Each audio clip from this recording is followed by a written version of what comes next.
My fabulous co-authors, I think, demonstrate the interdisciplinary nature of our work even more. We have two experimental economics, a computer scientist. So it's I think, it's really, really nice in that sense. Also, when we get to the related literature slide, you'll see that we're building on quite a lot of different sources and being inspired by a lot of different and diverse papers.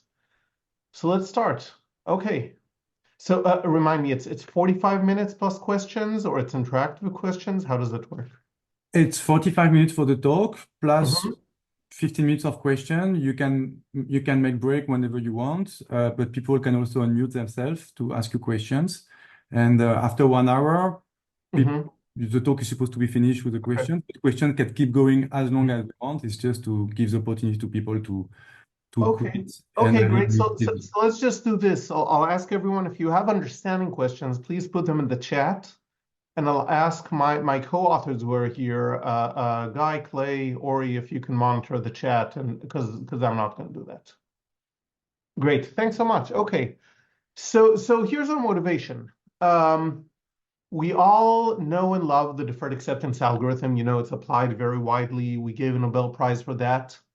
And we love it for two main reasons. One of them is that it's stable. Stability of the resulting matching means no unraveling, or at least, stylistically means no unraveling. There's a beautiful survey by Al Roth showing that, if clearinghouses do not produce stable matchings, they get replaced with time. And the other property, in addition to stability, is strategy proofness. It means beyond, the technical definition of, no one has an opportunity to manipulate or game the system, it also translates into fairness guarantees, saying that parents who are more adept at manipulation or at strategic thinking don't get an edge over parents who are not. And this is very, very important in school choice situations. Um, but there is one problem to this beautiful mechanism, which is that people in real life do deviate from their theoretically dominant strategies, despite the mechanism being strategy proof. There have been various suggested explanations, non-classical preferences, Dreyfus et al., Meisner, and I'm so bad with last names. Another beautiful paper by Meisner and co-authors and others. In this project, we ask, we don't go to the domain of behavioral, preferences, maybe non-classical preferences. We ask, to some extent, a much more naive question. Do participants even understand the deferred acceptance is strategy proof? If they do, then, let's by all means go into the domain of non-classical preferences, which I really believe in. But before that, let's even ask if they believe it's strategy proof. And if not, we're going to ask how to improve it. So you could ask, well, if it's so hard to understand that EA is strategy proof, and anyone here who has taught deferred acceptance and taught to a class the strategy proofness of deferred acceptance knows that it's quite a challenge to teach. For my undergrad class at Harvard, it takes me more than an hour to teach the simplest proof that I know, that deferred acceptance is strategy proof. And if it takes more than an hour with undergrads who are very analytically trained, I think we can rightfully wonder whether parents of inner city kids completely grasp this, without any doubt. So you could say, well, if deferred acceptance is this hard to explain that it's strategy proof, why not switch to a different mechanism? The problem is that we're kind of stuck with deferred acceptance, in the sense that it's the only mechanism that satisfies these two properties, unique, stable matching. It's the unique, stable, and strategy proof mechanism. Another thing is that, there's a beautiful, we'll get to that in the related slide, literature slide work as well. There's beautiful work on obvious strategy proofness by my colleague Shengwu Li that talk about strategic simplicity of extended form implementations. Here we know that this framework cannot help us. There's There's a co-authored paper by me a few years ago. Sorry, the name order should be reversed here. That show that no stable matching mechanism can be obviously strategy proof. So we need a bit of a different angle to get some traction here. So our main question is going to be, can describing deferred acceptance in different theory-based ways, so we're not talking about changing a word here or word there, improve the understanding of the description and the understanding of strategy proofness, and reduce seemingly dominated behavior. So the kind of thing we have in our mind here is people try to understand the description. Maybe with the right description, this helps them understand strategy proofness. Hopefully this helps them behave in a way that's better for them. So a very high-level preview of the experiment. We have a previous theory paper by myself and two of my co-authors in this paper. I should note that the fourth co-author, Guy Ishai, was a fantastic RA on this paper, which is the reason we were all thrilled to work with him as a co-author in the current paper. So this paper gives a new algorithmic menu description, what we call, explain that in a second, of deferred acceptance. So it's a different algorithmic description. If you look at that algorithm, it will seem like an algorithm that calculates something else, but turns out, as we prove, it calculates the precise same matching. And the reason for this shift in algorithmic description is to expose strategy proofness, to make strategy proofness easier to see, which is the thing that's important for participants to understand, even at the expense of making stability harder to see, which is the thing that's important for policymakers. And our paper today tests this description versus the old description, the traditional description versus several other descriptions. So we have 5 arms in today's experiment. We have more than 100 participants per arm. We have the newly developed menu description. We have the traditional deferred acceptance description, dating back to the 50s. And we also, for the menu description, we have a full version or a gutted out version that only contains the details that are important to showcase that it is strategy proof. We say, for the other stuff, we say we do something here that depends on this and doesn't depend on that. And we also compare to a null description, basically only saying this is going to produce a matching, and we'll try to give people things that they want. And we also have another treatment, which is basically the textbook description of strategy proofness. Our outcome variables are going to be the amount of understanding of the description, the amount of understanding of the strategy proofness property, and the behavior. I should note for the first two, I think that we have not been able to find another paper that tries to quantify amount of understanding of the description of deferred acceptance or amount of understanding of the strategy proofness property. So, while the hypothesis, of if you understand the description better, you will understand strategy proofness better, et cetera, is a cleaner hypothesis. These are muddier variables. We have, we devised questionnaires for them, but, they're not as clean as observing behavior. And as I noted earlier, the hypothesis about behavior, it's a much cleaner variable to measure, but it's a muddier hypothesis, because what if they don't have classical preferences? What if they do have some kind of, eBird preferences or whatever that make them understand strategy proofness, but still not behave in the classically dominant way? So there are some challenges here. Really quickly on related work, we're a bit behind time because of Zoom issues in the beginning. So we already talked about the obvious strategy proofness. This is Clayton Thomas 2021 is the paper that sealed the deal on what we started, Ishai and myself, and really gave a characterization here. There are many papers that check framing, many papers, beautiful papers on advice. The auctioneer recommends that you bid your value for the item, or we recommend that you play truthfully, etc. We differ in that we do not give advice. We only give descriptions. It's even when we give the textbook, the definition of strategy proofness, we say the mechanism satisfies the following property. We don't we try to avoid experimental effects and stuff like that. That's not to say we think that there's a lot of useful follow-up to do with advice and what we do here today, but we just didn't go into that in the current paper.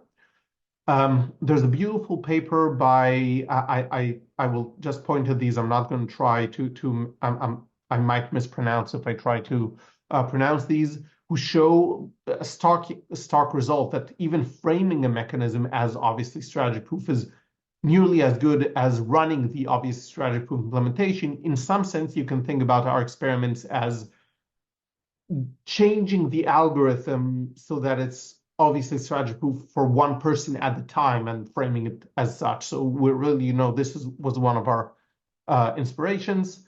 There's a beautiful paper, perhaps the most related one, by Katuchak and Kittsteiner that really inspired us. They experiment on top trading cycles, which is a different matching mechanism. And in our language, they compare the traditional mechanics description, the traditional description of the entire mechanism with what we call the menu property description, which is kind of the gutted down version of a menu description that is enough to deduce strategy proofness.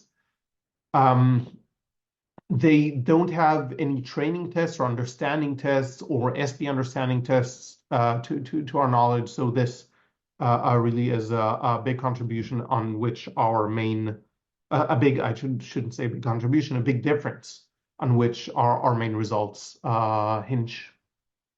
Okay, so the preview of our findings. So the first one, we think we're the first one who showed this. Tell us if we're wrong. We can teach deferred acceptance. So, despite the fact that this proposals process may seem quite clunky, we can teach it to normal people in about half an hour. About 80% of them can then successfully run 4x4 matching markets and get to the proposer optimal stable outcome. However, this is the second result. Being able to do this, understanding the mechanics of who proposes to who rejects whom in deferred acceptance is really not the same as understanding that it is strategy proof. We have on the traditional mechanics treatment, giving them the age-old definition of deferred acceptance going back to the 60s. We have 50% success on SP understanding and null, telling them basically nothing beyond it's a matching mechanism. We're going to try to give you, good matches based on your ranking, actually gets almost the same amount of strategy proofness understanding. And so does a monkey answering questions at random. For the menu property, we have a huge bump. We actually 70% we have 70% success on our SP understanding test. So this already is one big separation from what we've been doing for 60 years when we've been describing deferred acceptance to participants. We have a small average effect on the percentage of straightforward behavior. We call this straightforward. It's what you usually call truth-telling behavior. We try to take a bit of a more natural approach, respecting all the papers that say, well, maybe, people have non-classical preferences, so why it's not their truth, et cetera, et cetera. So I'm going to call this straightforward behavior, but you can think truth-telling in your mind. So it has a small average effect on this. So it's mostly an effect on SP understanding, a weaker effect on behavior, but there's a very strong global relation between strategy proofness understanding and straightforward or truth-telling behavior. And we find that the menu property treatment shifts the largest share of participants into the very high level on both of these measures. So let me start with giving you the definitions, explaining the treatments. Clay, Guy, Ori, are we okay on questions on the Zoom so far in the chat? Okay, thanks. So here's our deferred acceptance setting, and I'm already starting to talk in the language that we're speaking to our to our participants. So there are going to be 4 participants: Ruth, Shirley, Theresa, and you. There's going to be 4 prizes: A, B, C, and D. Each of them is going to be worth a different amount of money to each participant.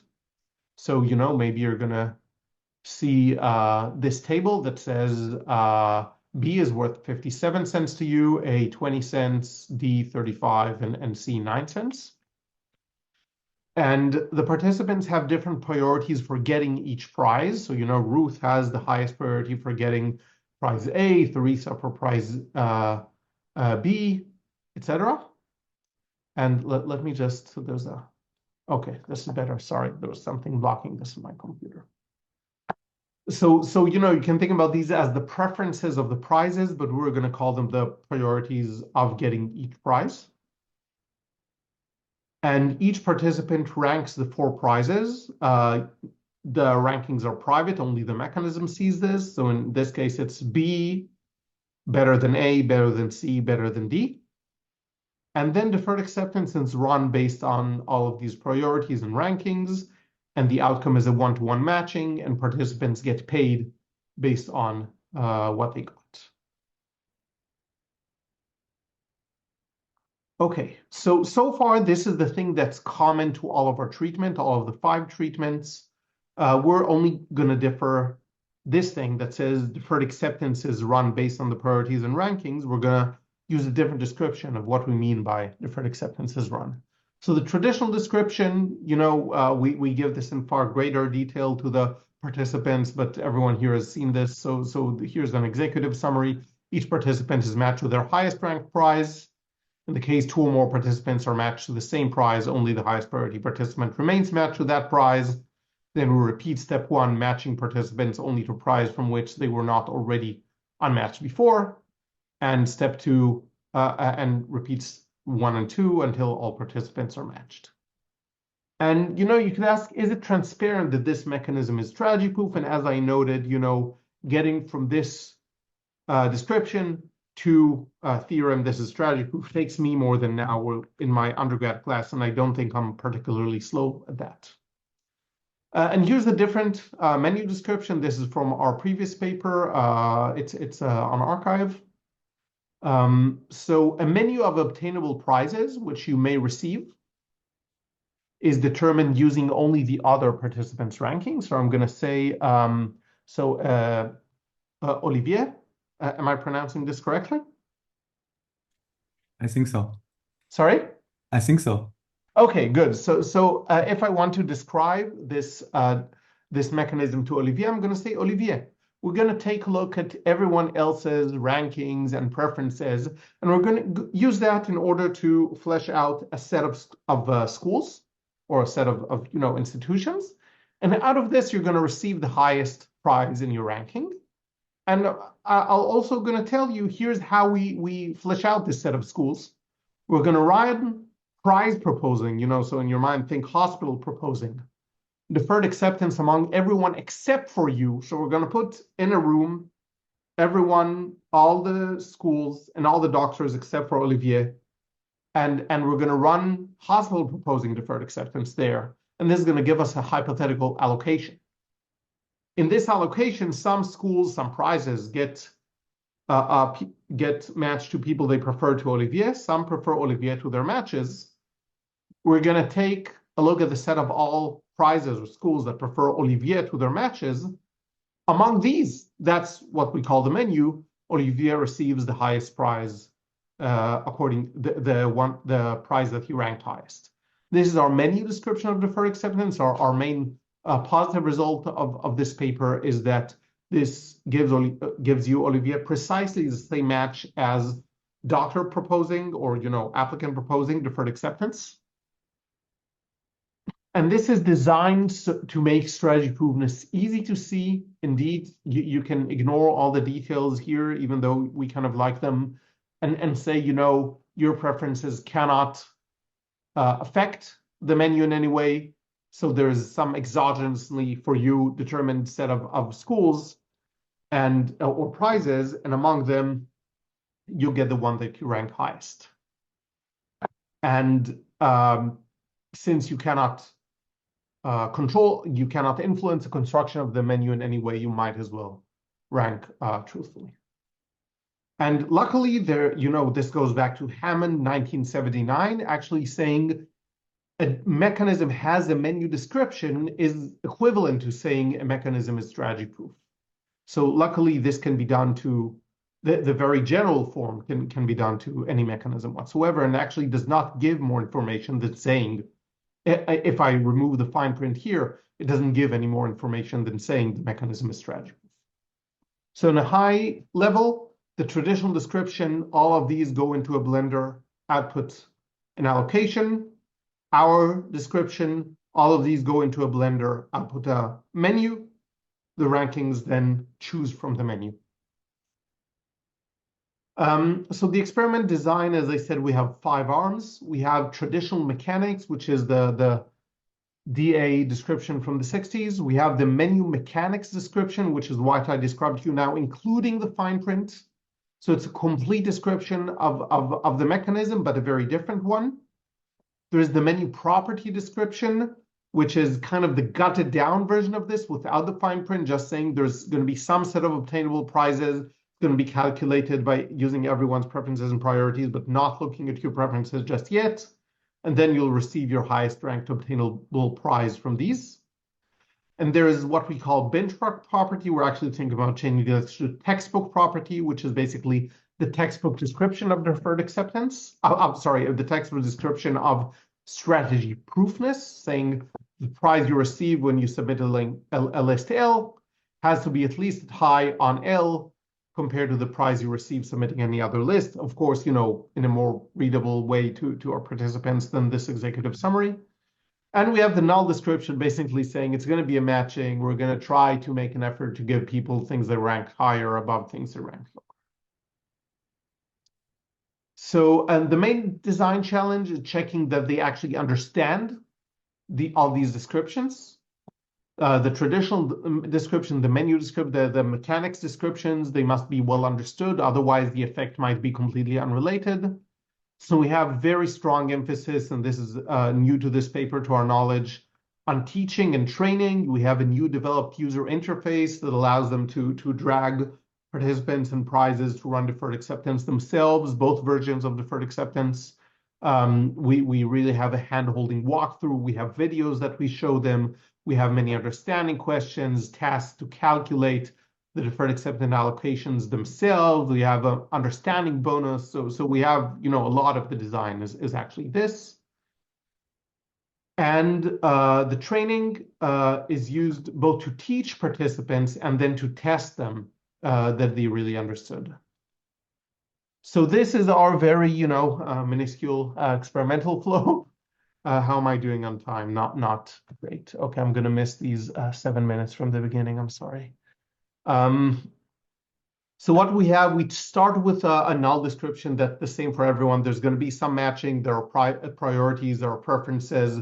We're going to try to match people as high as possible. Then we train them on this very vague, description. Then we have a point at which they can stop with some money, but whoever continues, we split into 5 treatments. There's the traditional mechanics. That's the description from the 60s. There's menu mechanics. This is the one from a previous paper, including the fine print. There's menu property. That's the one, going back to Hammond, also equivalent to what we did in the previous paper without the fine print. There's the benchmark or textbook property saying, this is strategy proofness as defined in Mascola, Winston, Green, but, slightly friendlier definition. And there's null, which basically repeats this and then repeats this. And then we have real rounds in which they play and make money. And then we have a battery of SP understanding questions and some exit questions. So the null description, I'm going to skip this, but it's basically, we tell them very basics. Here's some training. Will we try to give you something that you rank high or low, etc. So really along the lines of this very basic description. Then we have the mechanics descriptions. So, these are more or less what I walked you through earlier. This is bubble by bubble, a bit more hand-holding. As you see, the menu description is much longer, so this already stacks the odds against us. Yeah, I'm gonna skip these. This is just bubble by bubble, seeing what these descriptions are. Yeah. And then we have the trainings, and the trainings are, as you see, we have a user interface in which, why is this not playing? Okay, so that they can drag Ruth, Shirley, Theresa, and you around, or they can drag the prizes A, B, C, D around, depending if it's participant proposing or it's prize proposing. And whenever they drag something around, they see their preferences highlighted, and when they are in the preferences highlighted, and it's quite an interactive user interface to help them both to train them in the beginning and then allow them to calculate stable matchings themselves later. And then we test them on this. How is this determined, et cetera, et cetera. The property treatments. So the menu property is only the gutted down version that I described to you. The benchmark, that's the textbook one. Each of them has one sentence that's actually the key to everything.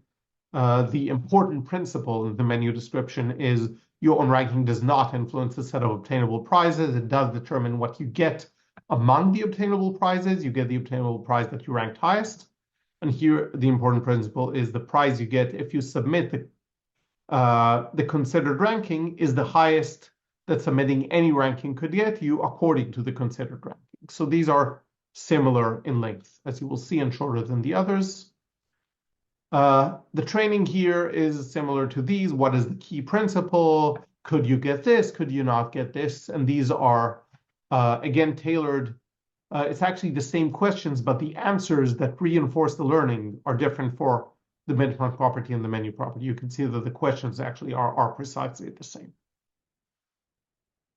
The null is just a repeat of the training from earlier. Then we have the 10 real rounds. You get shown your earnings table, the priorities table. You need to submit a ranking, you get a prize. So that's all that there is here. We do this 10 times. Then there's strategy proofness understanding question. This is a new battery of questions that we made up, starting from, it has some hard questions, some medium questions, some easy questions. It's a big battery of questions. Then a part of it is, we call it max earn, because it's less about theoretical properties. It's more about what would maximize your earnings. Sometimes I might have to rank the prize that earns me the most in second place, stuff like that. We're going to get to these later. Really a big battery of questions. Then we have exit questions, including cognitive reflection tests, numerous tests, etc. Okay, so that's the experiment design. Any questions so far in the chat? Okay. So we ran this actually both on Prolific and at Cornell in person, because we want to make sure we have a good variety of backgrounds of people, not only running on undergrads. So you can think about this as we actually replicated everything we did in one of them on the other. All of the results I'm going to show you today are the same, whether you restrict only to Prolific or only to the Cornell participants. Overall, we had more than 500 participants. The recruitment text and the experiment are as identical as possible between Prolific and Cornell. This is pre-registered. The only difference in Cornell, we had to pay a slightly higher participation fee. Otherwise, we tried to keep things very similar. Cornell students are faster on average than Prolific users, on some treatments by more than by others. So here are the results. So here's the first result. So here, how do we read this? So these are the traditional mechanics and the menu mechanics treatments. They can be compared with each other. You should not compare them with a menu property and benchmark property, which could be compared with each other. And there's the null treatment just to keep us safe and grounded. So the first thing that you can see is that if you compare to null, we can teach in about 30 minutes the traditional mechanics description of deferred acceptance, about average training score of 90 compared to 50 for random compared to much lower in our much longer new menu description. And the second thing is that if you take a look at menu property, you already see some indication that its strategy proofness is better understood from that, or at least, training score is better for now than in the textbook description of strategy proofness. But really the main thing to take from this slide is that in 30 minutes, we can make people understand the proposing description of deferred acceptance.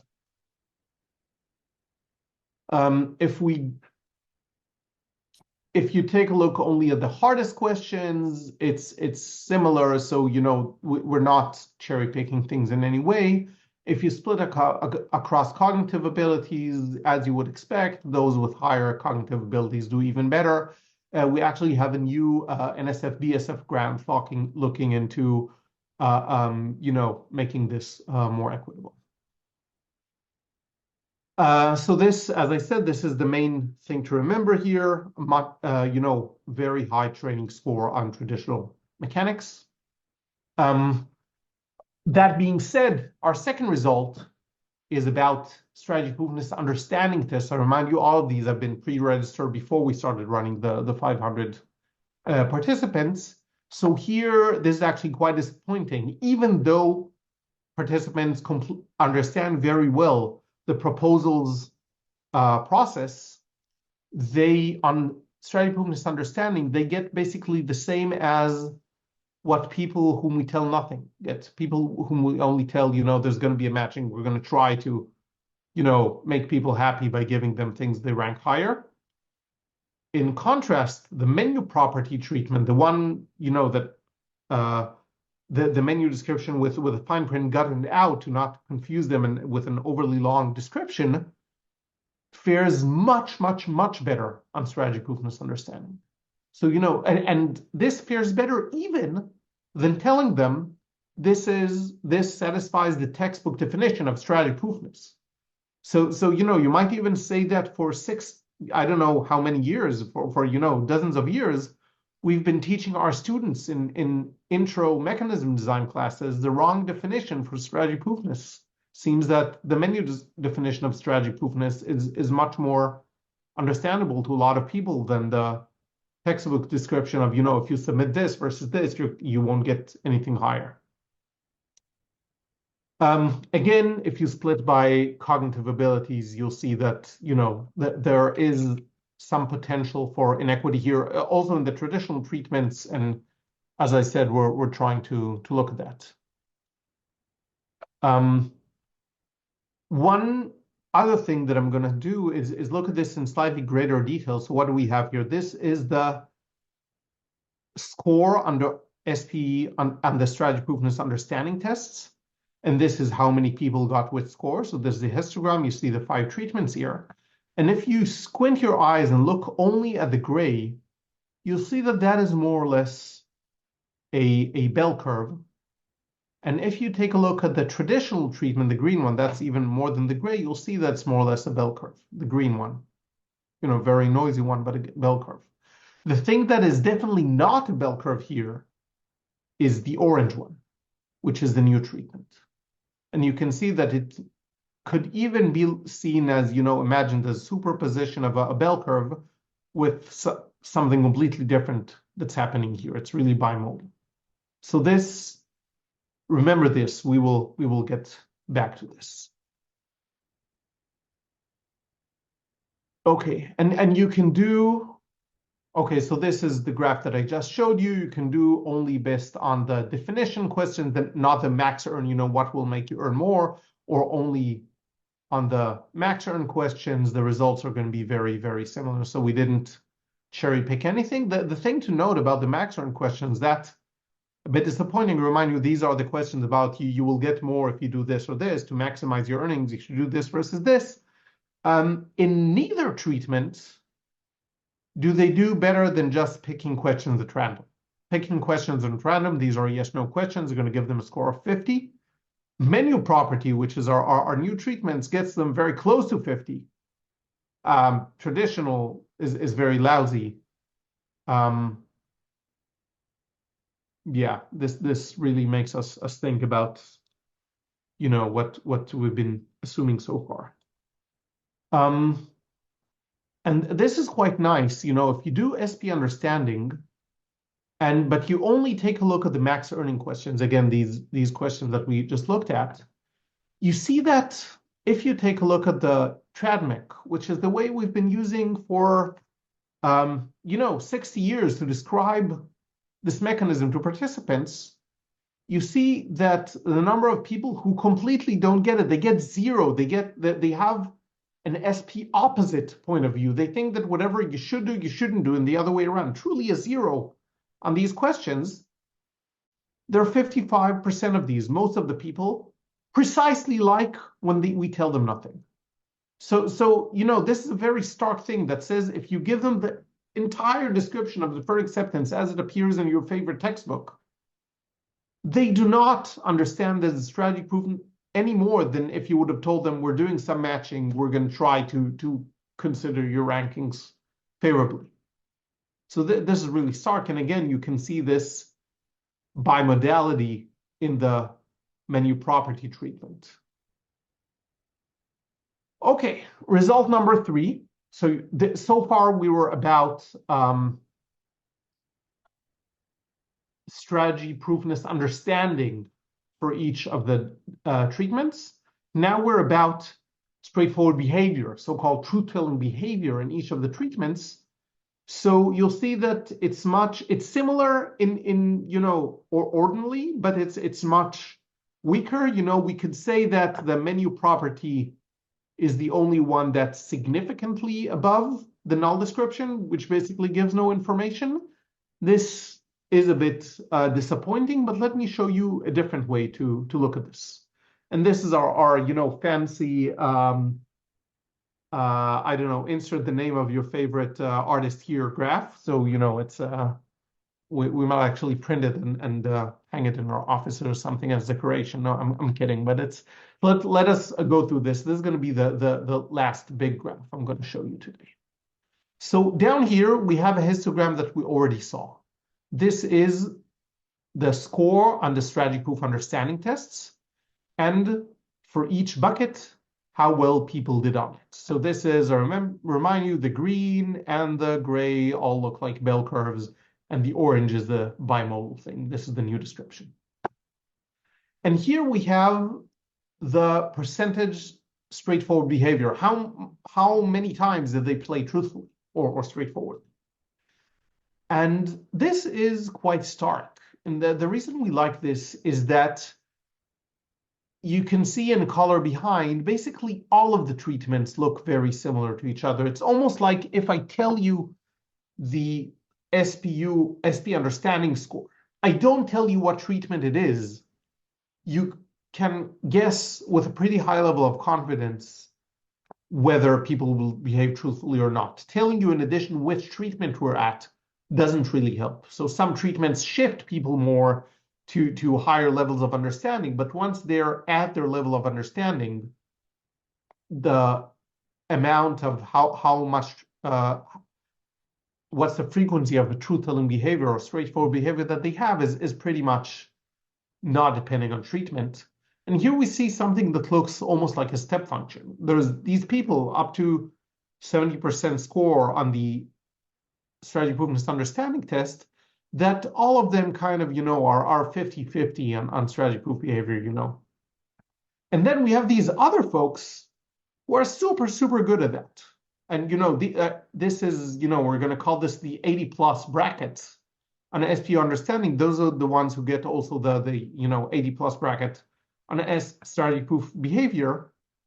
And, you know, to some extent, this indicates that the name of the game is shifting as many people as possible to this 80 to 100 bucket, which, as we can see, the orange treatment does much better than any other treatment. So again, you can do this only on the definition questions. Here it's a weaker effect, or only on the max earn questions. You can drill down and see that some questions, you know, actually, you know, you look at this, when you see a step function, it makes you think maybe only a few questions are at work here and not all of them contribute equally. You're right, we're drilling into it, we're looking into that. The reason I'm showing you this graph primarily is because this is what we pre-registered. Anything I might show you later about drilling down, etc., you should doubt whether it's overfitting the data, but this is not, because this is what we pre-registered. Another way to really nicely look at this, I'm going to steal 4 minutes from the questions because we started late. I'm sorry. What do we see here? We see strategy proofness understanding. We see straightforward behavior, and we see a histogram of, really the full 2D histogram. And you can see that in menu prop, there really is the second mode in the, I said 80 to 100, 75 to 100 bracket here, and 75 to a bracket here, which exists to some extent in menu mech, almost not in trad mech, not at all at null, somewhat in the textbook description of strategy proofness, but really, menu prop is the thing that moves the most people here. And you can also see it here that it moves far, far more people than any other treatment into this, good zone of you understand the strategy proofness, you play straightforward. So, and another way to look at it, you can basically take only a look at the lower bucket of SP understanding up until 75%, and you can ask how well did they do on straightforward behavior. You can see it's flat, if not tilted to the left. You can look at the strategy proofness understanding greater than 75%. You see that you see that this is really, really a different distribution. It's not a flat distribution. This is really, the distribution of people who understand and who understand that they should play straightforward, and some don't. And you might think, well, okay, you cut it at 75. This is tilted this way, but maybe this is actually not flat. Maybe this is the mix of this with something else, and 75 is kind of arbitrary. So let's split the 75% into 2. Let's split it into strategy proof understanding up to like 38%, and from 38 to 75%. Sorry, we did 50%. You see it's flat here and flat here. So this really looks up until, for everyone who got strategy proof and understanding up to 75%, this seems kind of flat, regardless of where you cut it. For everyone who got strategy proof understanding 75% and more, this is a really nice distribution that is people really tilts you toward playing truth-telling or playing straightforward with a big probability. So I'm going to conclude here. I'm going to tell you that 4 takeaways, basically, or 5. One is that strategy proofness understanding is complicated. It does not easily follow from the mechanism, from the instructions understanding. It may have different aspects. There's the definition, there's the Maxern implications. We should measure it independently from behavior. We have not seen much or any work on this. The behavior relevant aspect of strategy proofness understanding seems bimodal, which is really nice. We take very seriously the idea that the details of the description of the presentation matter. And our simple policy recommendation, if we have to make only one, is use the menu property description when you describe deferred acceptance to people. Sorry. And finally, there are many, many possible future directions. Improve the theory that we have in the previous paper, but it's probably by far not the last word. Improve the measurement tool for understanding. This is our first attempt at a battery for measuring understanding, measuring different kinds of understandings, and compare effects of understanding versus advice that I talked about in the literature review slide. We completely do not go into this. So I'd like to thank you for listening. Those who know me know that I like to always finish my slides with a picture of both of my kids saying thank you. And, they are smiling, but I'm going to say one thing that I've been saying in all of my presentations in the last 6 months is that there are, for the last 6 months, quite a few kids who are not smiling now and are still kidnapped. Kfir Bibas was kidnapped 9 months old. He's now 13 months old, almost half of his life in captivity. And there are many others, and we should not forget that, and we should bring all of them home now. So I'm gonna finish here, and thank you so much, and I'll take questions. Oh, sure. So Peter Crampton here, University of Maryland, and my question is, have you thought at all about other domains? And one that I use a fair amount is the Vickrey auction in spectrum auctions in the assignment stage. When we use a clock auction or a combinatorial clock auction to determine who wins what in quantity terms, but then we assign the specific frequency using a Vickrey auction. And we instruct the participants that it's strategy proof. The participants in that case are sophisticated parties that are spending, sometimes as much as billions of dollars. So presumably they're well motivated and somewhat intelligent. And so I don't think it's such a problem. Let me just ask you. I'm truly curious. The ones who spend millions of dollars on this, don't they have consultants? Some of whom might they do. Yeah, and almost all of them have expert consultants like myself or Paul Milgram or somebody helping them. So that helps a lot too.